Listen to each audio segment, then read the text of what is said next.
दोस्तों एक बार फिर से हम आपके लिए Bihar police form fill up 2025 apply process की अपडेट लेके आ चुके हैं। कांस्टेबल के लिए यहाँ पर 19,838 वैकेंसीज निकली हुई है, जिनके लिए आपसे ऑनलाइन आवेदन पत्र मंगाए जा रहे हैं। ऑनलाइन आवेदन करते समय आपको कोई भी ऐसी गलती या फिर मिस्टेक नहीं करनी होगी जिसके करने से आपके फॉर्म रिजेक्ट हो सकते हैं। और अप्लाई करते समय आपको कुछ महत्वपूर्ण बातों का भी ध्यान रखना होगा, तभी आपके फॉर्म सक्सेसफुली सबमिट किए जाएंगे। आप जल्द से जल्द इन फॉर्म को फिल कर ले, कहीं मौका हाथ से छूट न जाए। ऑल इंडिया से मेल फीमेल अप्लाई कर सकते हैं। अप्लाई करते समय आपको फोटोग्राफ, सिग्नेचर, डॉक्यूमेंट्स कैसे और कितने केबी में अपलोड करने होंगे, कैसे आप पोस्ट प्रेफरेंस दोगे, कैसे आप क्वालिफिकेशन की डिटेल अपलोड करोगे, कंप्लीट जानकारी आपको इस वीडियो में दी जाएगी। साथ ही साथ फीस पेमेंट आप अप्लाई करते समय कैसे कर सकते हो, ये जानकारी भी आपको रजिस्ट्रेशन से लेकर प्रिंट तक इस वीडियो में दी जाएगी कि कैसे आप अपना फॉर्म फिल कर सकते हो। अप्लाई करने से पहले आपको ये वीडियो कंप्लीटली रीड आउट करना और चेकआउट करना अनिवार्य है। इसको पूरा देखने से ही आप सिंपल वे में अपना फॉर्म फिल कर सकते हो। फॉर्म फिल करने से पहले आपको सबसे पहले हमारी वेबसाइट IND सरकारी नौकरी की इस वेबसाइट पर विजिट करना होगा, जिसका लिंक आपको नीचे description plus first comment box में मिल जाएगा। और हमारे इस पेज पर विजिट करके आप यहां से बिहार पुलिस का फॉर्म फिल कर सकते हो। बिहार पुलिस की ओर से कांस्टेबल नोटिफिकेशन रिलीज किया गया था, जिसके लिए 19,838 वैकेंसीज निकाली गई थी। इसके लिए आवेदन करने की लास्ट डेट 18 अप्रैल 2025 है। 18 अप्रैल तक आप अपना फॉर्म फिल कर सकते हो। 21,700 से 69,100 सैलरी है प्रति माह के लिए। 12वीं पास अप्लाई कर सकते हैं। 18 से 25 वर्ष आयु सीमा है। फीस जनरल BC WS और अदर स्टेट के लिए 675 है। SC/ST के 180 रुपये फीस है। ऑनलाइन आप पेमेंट कर सकते हो। Written test, physical test, medical test के आधार पर इसमें आपका सिलेक्शन किया जाएगा। फिजिकल की कंप्लीट जानकारी आपको यहाँ पर दे दी गई है, जैसे कि हाइट, चेस्ट और रनिंग की जानकारी आपको दी गई है। ऑनलाइन मोड से आप अप्लाई कर सकते हो। बिहार जॉब लोकेशन है, ऑल इंडिया से अप्लाई कर सकते हो। csbc.bihar.gov.in इसकी ऑफिशियल वेबसाइट है, जिससे आप ऑनलाइन अप्लाई कर सकते हो। इंपोर्टेंट लिंक सेक्शन के अंतर्गत ऑफिशियल नोटिफिकेशन PDF लिंक पर आप जैसे ही क्लिक करोगे तो आपके सामने इसकी ऑफिशियल नोटिफिकेशन की PDF ओपन हो जाएगी। यहाँ पर सबसे पहले आपको इसमें कैटेगरी वाइज वैकेंसीज की इंफॉर्मेशन दी गई है। उसके बाद में आपको यहाँ पर फिजिकल क्राइटेरिया की डिटेल दी गई है और यहाँ पर आपको क्वालिफिकेशन की जानकारी, एज लिमिट और एज रिलैक्सेशन की भी इंफॉर्मेशन दी गई है। साथ ही साथ एग्जाम पैटर्न, सिलेबस की इंफॉर्मेशन और हाउ टू अप्लाई का कंप्लीट प्रोसीजर आपको दे दिया गया है कि कैसे आपको फॉर्म फिल करना होगा। तो अप्लाई ऑनलाइन करने से पहले आपको ये ऑफिशियल नोटिफिकेशन की PDF हिंदी में पूरा पढ़ना अनिवार्य है। इसको पूरा पढ़ने से आपके सभी सवाल और डाउट क्लियर होंगे। PDF रीड आउट करने के बाद में आपको अप्लाई ऑनलाइन लिंक पर क्लिक करना होगा, तो आपके सामने इसका ऑनलाइन का पोर्टल ओपन हो जाएगा। गाइस, यहाँ पर अगर आपने पहले से रजिस्ट्रेशन कर रखा है तो आपको फिल एप्लीकेशन फॉर्म इस टैब पर क्लिक करना है। आपके सामने लॉगिन का इंटरफेस ओपन होगा। यहाँ पर आने के बाद आपको अपनी रजिस्ट्रेशन ID एंटर करनी है या फिर आपको अपना मोबाइल नंबर एंटर करना है और उसके बाद यहाँ पर आपको अपनी डेट ऑफ बर्थ सेलेक्ट कर लेनी है। फिर आपको ये कैप्चा कोड इस कॉलम में एंटर करना है और सबमिट की टैब पर क्लिक करके अपने डैशबोर्ड में लॉगिन कर लेना है और फिर वहां से आपको अपना फॉर्म अप्लाई करना है। और अगर आप इस भर्ती के लिए फर्स्ट टाइम अप्लाई करने जा रहे हो तो सबसे पहले यहाँ पर आपको अपना रजिस्ट्रेशन करना होगा। उसके लिए आपको रजिस्ट्रेशन की टैब पर क्लिक करना है। आपके सामने यहाँ पर कुछ जनरल इंस्ट्रक्शंस ओपन होंगे, आपको इन्हें केयरफुली रीड आउट करना है। पेज को नीचे स्क्रॉल डाउन करना है, इस चेक बॉक्स को ओके करना है और फिर आपको यहाँ पर proceed to registration and payment आपको इस ऑप्शन पर क्लिक कर देना है। उसके बाद आपके सामने यहाँ पर रजिस्ट्रेशन का फॉर्म ओपन हो जाएगा। यहाँ पर कांस्टेबल की पोस्ट पर अप्लाई करने के लिए सबसे पहले आपको अपना फर्स्ट नेम एंटर करना है, फिर आपको अपना मिडिल नेम देना है। सरनेम है तो वो आप एंटर कर दे, नहीं है तो यहाँ पर आप मिडिल नेम और सरनेम के कॉलम को खाली छोड़ सकते हैं। उसके बाद यहाँ पर आपको अपनी नेशनैलिटी सिलेक्ट कर लेनी है, इंडियन। फिर यहाँ पर आपको अपना मोबाइल नंबर एंटर करना है 10 डिजिट का। आपका mobile number active and valid होना चाहिए। फिर यहाँ पर आपको अपना ईमेल एड्रेस एंटर करना है। उसके बाद यहाँ पर आपसे पूछा गया है कि क्या आपके पास बिहार स्टेट का डोमिसाइल है। अगर है तो आप यस करें, नहीं तो आप नो ऑप्शन सेलेक्ट करें। उसके बाद यहाँ पर आपसे पूछा गया है आपका जेंडर, आप अपना जेंडर सेलेक्ट करें, मेल, फीमेल या फिर ट्रांसजेंडर। फिर यहाँ पर आपको अपनी कैटेगरी सेलेक्ट कर लेनी है, आप जिस कैटेगरी से बिलोंग करते हो। फिर यहाँ पर आपको अपनी डेट ऑफ बर्थ सेलेक्ट करनी है, पहले डे, फिर मंथ, फिर ईयर। उसके बाद यहाँ पर आपसे पूछा गया है कि क्या आप बिहार स्टेट के होमगार्ड हैं, अगर हैं तो आप यस करें और फिर यहाँ पर अपनी होमगार्ड की डिटेल दें, जैसे कि अपना होमगार्ड नंबर और कंप्लीशन ऑफ बेसिक ट्रेनिंग आपने कब कंप्लीट की थी, वो डे मंथ ईयर आप सेलेक्ट करें और फिर यहाँ पर आप अपना डिस्ट्रिक्ट इनरोलमेंट सेलेक्ट करें, आप किस डिस्ट्रिक्ट से बिलोंग करते हो। और अगर आप होमगार्ड नहीं हैं बिहार स्टेट के तो यहाँ पर आपको नो ऑप्शन सेलेक्ट करना है और गाइस उसके बाद आपको यहाँ पर प्रोसीड की इस टैब पर क्लिक कर देना है। उसके बाद आपने रजिस्ट्रेशन फॉर्म में जो डिटेल प्रोवाइड कराई है उसका पूरा प्रीव्यू आपको यहाँ पर शो किया गया है। अब आपको यहाँ पर डिक्लेरेशन सेक्शन में इस चेक बॉक्स को ओके करना है और फिर गाइस यहाँ पर आपको ये कैप्चा कोड इस कॉलम में एंटर करना है।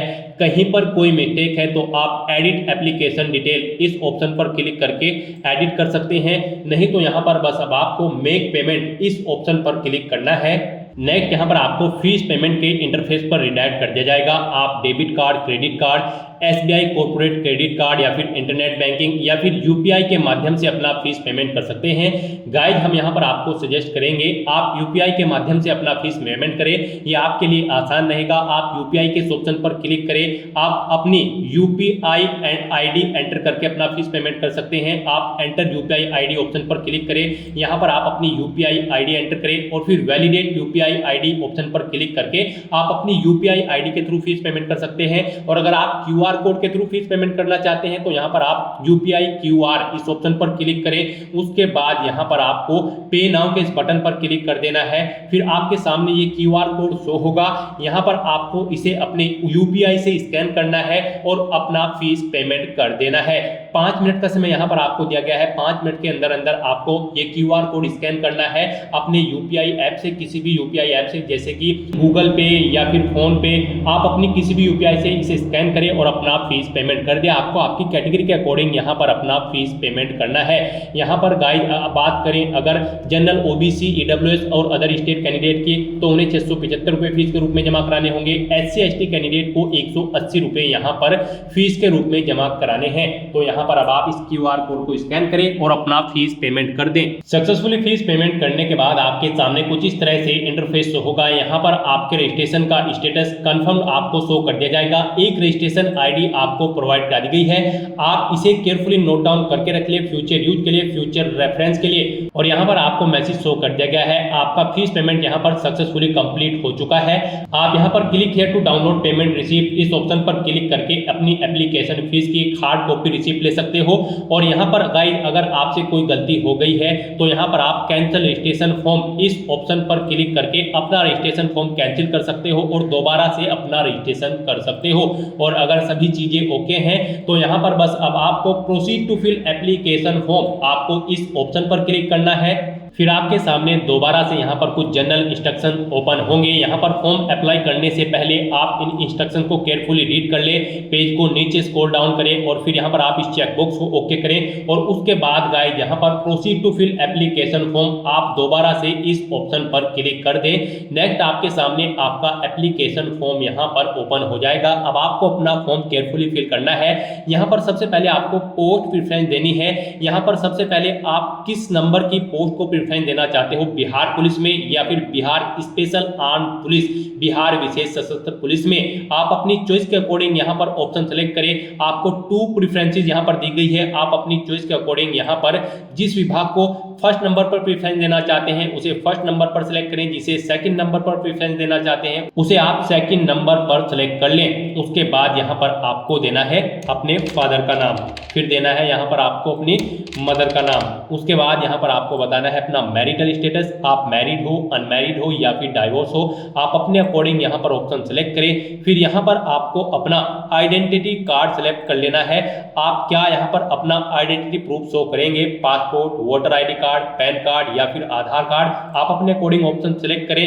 फिर यहाँ पर आप अपने उस आइडेंटिटी कार्ड का नंबर एंटर करें। फिर यहाँ पर आपसे पूछा गया कि क्या आपकी बॉडी पर कहीं कोई कट या तिल का निशान है, तो आप उस पैलेस का नाम यहाँ पर एंटर कर दें। फिर आपसे पूछा गया कि क्या आप फ्री फ्रीडम फाइटर कैंडिडेट हैं, अगर हैं तो यस करें और फिर यहाँ पर आप उसकी डिटेल दें। नेम ऑफ फ्रीडम फाइटर यहाँ पर आपको देना है। स्वतंत्रता सेनानी के साथ आपका क्या संबंध है वो यहाँ पर आप सिलेक्ट करें, पोता पोती नतीनी नाती आप ऑप्शन सेलेक्ट करें। सर्टिफिकेट नंबर आप अपना यहाँ पर दें, जो फ्रीडम फाइटर का सर्टिफिकेट नंबर है। कब इशू हुआ है वो डेट आप सेलेक्ट करें। फिर इशूइंग डिस्ट्रिक्ट यानी कि डिस्ट्रिक्ट सेलेक्ट करें, किस डिस्ट्रिक्ट से आपको इशू हुआ है। और अगर आप यहाँ पर फ्रीडम फाइटर के रिलेशन में नहीं है तो यहाँ पर आपको नो ऑप्शन सेलेक्ट कर लेना है। उसके बाद यहाँ पर आपको अपनी एजुकेशनल क्वालिफिकेशन की डिटेल देनी है। गाइस यहाँ पर हम आपको बता दें, बिहार पुलिस कांस्टेबल की इस भर्ती में पार्टिसिपेट करने के लिए आपका कम से कम 12वीं क्लास पास आउट होना जरूरी है, किसी वेल रिकॉग्नाइज बोर्ड या फिर स्कूल से। इसके ऊपर आपकी क्वालिफिकेशन कुछ भी हो सकती है, ग्रेजुएशन या फिर पोस्ट ग्रेजुएशन। तो सबसे पहले यहाँ पर आपको देनी है अपनी 10वीं क्लास की डिटेल। यहाँ पर आप अपने स्कूल का नाम या फिर बोर्ड या फिर यूनिवर्सिटी या फिर इंस्टीट्यूट का नाम दें। उसके बाद यहाँ पर आपने अपना पासिंग सर्टिफिकेट नंबर देना है या मार्कशीट नंबर देना है। उसके बाद यहाँ पर आपको सर्टिफिकेट कब इशू हुआ है यानी कि आपकी मार्कशीट कब इशू हुई है वो डेट यहाँ पर आप सेलेक्ट करें, पहले डे फिर मंथ और उसके बाद आपको ईयर यहाँ पर सेलेक्ट कर लेना है। नेक्स्ट ऐसे ही यहाँ पर आपको अपनी 12वीं क्लास या फिर इसके इक्विवेलेंट आपने अगर कोई एग्जामिनेशन पास आउट कर रखा है तो उसकी डिटेल यहाँ पर आपको देनी है। यहाँ पर भी आपको स्कूल, बोर्ड, यूनिवर्सिटी या फिर इंस्टीट्यूट का नाम देना है जिससे आपने अपनी 12वीं क्लास पास आउट की है। अपनी सर्टिफिकेट या फिर मार्कशीट का नंबर देना है 12वीं की। उसके बाद कब आपको इशू हुई है आपकी मार्कशीट, वो डेट, मंथ और ईयर आप यहाँ पर सेलेक्ट कर ले। उसके बाद गाइस यहाँ पर अगर आपने ग्रेजुएशन कर रखी है तो उसकी डिटेल आप दें, पोस्ट ग्रेजुएशन कर रखी है तो उसकी भी डिटेल आप दे सकते हैं। ये यहाँ पर मस्ट नहीं है, ऑप्शनल है। अगर आपने कर रखी है ये क्वालिफिकेशन तो आप इनकी डिटेल दे सकते हैं। यहाँ पर आपको यूनिवर्सिटी का नाम देना है जिससे आपने अपनी ग्रेजुएशन कंप्लीट की है या फिर कॉलेज का। और फिर यहाँ पर आपको ऐसे ही अपनी पोस्ट ग्रेजुएशन की डिटेल आपको दे देनी है। अगर आप देना चाहते हैं, नहीं देना चाहते हैं तो इन सेक्शंस को आप खाली छोड़ सकते हैं। उसके बाद यहाँ पर आपको अपना एड्रेस की डिटेल देनी है। पहले आप अपना परमानेंट एड्रेस यहाँ पर एंटर करें। आप अपना हाउस नंबर दें, स्ट्रीट मोहल्ले का नाम एंटर करें, लैंडमार्क आपके घर के पास है वो एंटर करें, विलेज या टाउन यहाँ पर आप एंटर करें, पोस्ट ऑफिस यहाँ पर आप एंटर करें, स्टेट अपना सेलेक्ट करें, फिर अपना डिस्ट्रिक्ट यहाँ पर आप सेलेक्ट करें, अपना पिन कोड दें। उसके बाद आपको ऐसे ही अपना कोरोस्पोंडेंस एड्रेस एंटर करना है। और गाइस अगर आपका कोरोस्पोंडेंस एड्रेस आपके परमानेंट एड्रेस के अकॉर्डिंग सेम है तो यहाँ पर आप whether it is same as permanent address option में यस के इस ऑप्शन पर क्लिक कर दें। ऑटोमेटिकली आपका कोरोस्पोंडेंस एड्रेस आपके परमानेंट एड्रेस के अकॉर्डिंग फिल हो जाएगा।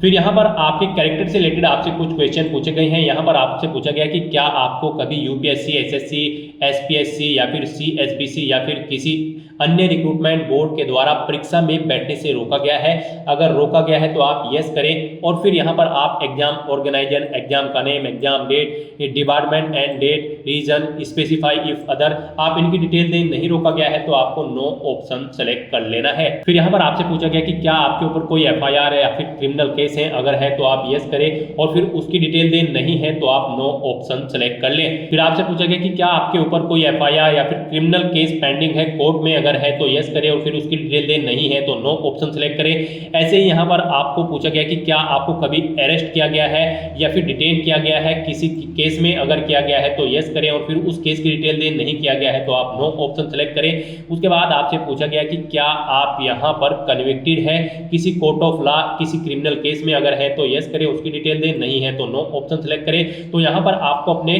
कैरेक्टर के अकॉर्डिंग ऑप्शन सेलेक्ट कर लेना है। नेक्स्ट यहाँ पर आपको अपना फोटो और सिग्नेचर अपलोड करने हैं। गाइस यहाँ पर आपको दी गई गाइडलाइंस के अकॉर्डिंग ही अपना फोटो और सिग्नेचर अपलोड करने होंगे, अदरवाइज आपका एप्लीकेशन फॉर्म यहाँ पर रिजेक्ट हो सकता है। फोटो के लिए यहाँ पर आपको सैंपल दिया गया है। इस फॉर्मेट में आपके फोटो होने चाहिए, मींस आपका जो फेस है वो पूरा क्लियर होना चाहिए और इन फॉर्मेट में आपके फोटो यहाँ पर नहीं होने चाहिए। गाइडलाइन की अगर बात करें तो गाइडलाइन आपकी कुछ इस प्रकार है। फोटो का साइज आपका 3.5 सेंटीमीटर इंटू 4.5 सेंटीमीटर होना चाहिए और यहाँ पर ये 2 महीने से ज्यादा पुराना नहीं होना चाहिए। ये आपका क्लियर और गुड क्वालिटी में होना चाहिए। रंगीन फोटो यहाँ पर आपका होना चाहिए। जेपीजी फॉर्मेट आपके फोटो का होना चाहिए, फाइल का साइज आपकी फोटो की, और ये 500 KB से कम होना चाहिए। और ऐसे ही यहाँ पर अगर बात करें सिग्नेचर की तो उनके लिए भी गाइडलाइन दी गई है। आपके सिग्नेचर यहाँ पर एक व्हाइट पेपर पर होने चाहिए, ब्लैंक इंक पेन से आपके सिग्नेचर होने चाहिए, जेपीजी फॉर्मेट में होने चाहिए और 100 KB से कम आपके सिग्नेचर का साइज होना चाहिए। हिंदी और इंग्लिश दोनों लैंग्वेजेस में आपको अपने सिग्नेचर यहाँ पर अपलोड करने हैं। तो यहाँ पर अपना फोटो अपलोड करने के लिए आपको चूज फाइल बटन पर क्लिक करना है, फाइल को सेलेक्ट करना है और अपना फोटो यहाँ पर अपलोड कर देना है। ऐसे ही यहाँ पर आपको अपने सिग्नेचर अपलोड करने के लिए भी चूज फाइल बटन पर क्लिक करना है, फाइल को सेलेक्ट कर लेना है और 1 बाय 1 करके आपको अपने हिंदी और इंग्लिश के दोनों सिग्नेचर यहाँ पर आपको अपलोड कर देने हैं। और उसके बाद गाइस यहाँ पर आपको प्रोसीड की स्टेप पर क्लिक करना है। नेक्स्ट आपको आपके एप्लीकेशन फॉर्म का पूरा प्रीव्यू यहाँ पर शो कर दिया गया है। जो डिटेल्स आपने पीछे फिल की है आपको सभी डिटेल्स केयरफुली चेकआउट करनी है। उसके बाद आपको इस चेकबॉक्स को ओके करना है। कहीं पर कोई मिस्टेक है तो आप एडिट डिटेल ऑप्शन पर क्लिक करके अपने एप्लीकेशन फॉर्म में एडिट कर ले। और अगर आपका एप्लीकेशन फॉर्म बिल्कुल ओके है तो आप यहाँ पर इस कैप्चा कोड को इस बॉक्स में एंटर करें और उसके बाद यहाँ पर गाइस आप सबमिट एप्लीकेशन के इस ऑप्शन पर क्लिक कर दें। नेक्स्ट आपके सामने कुछ इस तरह से इंटरफेस शो होगा। यहाँ पर आपका एप्लीकेशन फॉर्म सक्सेसफुली सबमिट हो चुका है। आपकी रजिस्ट्रेशन आईडी आपको एक बार फिर से शो कर दी गई है। यहाँ पर अब आप प्रिंट एक्नॉलेजमेंट की इस टैब पर क्लिक करें और अपने एप्लीकेशन फॉर्म का एक हार्ड कॉपी प्रिंट आउट ले लें फ्यूचर यूज के लिए, फ्यूचर रेफरेंस के लिए। और अपने एप्लीकेशन फॉर्म का स्टेटस चेकआउट करने के लिए यहाँ पर अब आपको होम के इस लिंक पर क्लिक करना है। आपके सामने ये इंटरफेस ओपन होगा। अब यहाँ पर आप फिल एप्लीकेशन फॉर्म के इस ऑप्शन पर क्लिक करें। अब यहाँ पर आप अपनी रजिस्ट्रेशन आईडी एंटर करें या फिर अपना मोबाइल नंबर एंटर करें और अपनी डेट ऑफ बर्थ सेलेक्ट करके ये कैप्चा कोड यहाँ पर एंटर करें और सबमिट की स्टेप पर क्लिक करके अपने डैशबोर्ड में लॉगिन कर लेना है। उसके बाद आपके सामने यहाँ पर कुछ इस तरह से इंटरफेस होगा। यहाँ पर आपको मैसेज हो जाएगा आपका एप्लीकेशन फॉर्म सक्सेसफुली सबमिट हो चुका है। आप यहाँ से दोबारा से अगर अपने एप्लीकेशन फॉर्म का प्रिंट आउट लेना चाहे तो आप प्रिंट एक्नॉलेजमेंट की स्टेप पर क्लिक करके अपने एप्लीकेशन फॉर्म का प्रिंट आउट ले सकते हैं। और किसी कारणवश अगर आप अपना एप्लीकेशन फॉर्म को यहाँ पर रिजेक्ट करना चाहते हैं, कैंसिल करना चाहते हैं तो आप कैंसिल एप्लीकेशन फॉर्म के इस ऑप्शन पर क्लिक करके अपना एप्लीकेशन फॉर्म कैंसिल भी कर सकते हो। लेकिन आपका फीस पेमेंट यहाँ पर आपको रिफंड नहीं होगा। जो फीस आपने जमा कराई है वो आपको रिफंड नहीं की जाएगी। तो दोस्तों ऐसे आप central selection board of constable Bihar police constable सिपाही के 19,838 खाली पदों के लिए अपना फॉर्म अप्लाई कर सकते हो बिना कोई मिस्टेक किए हुए। आज की इस वीडियो में बस इतना ही। आई होप ये वीडियो आपको पसंद आई होगी। अगर पसंद आई हो तो इसे लाइक और शेयर करें। चैनल पर नए हो तो इसे सब्सक्राइब कर लें। Thanks for watching.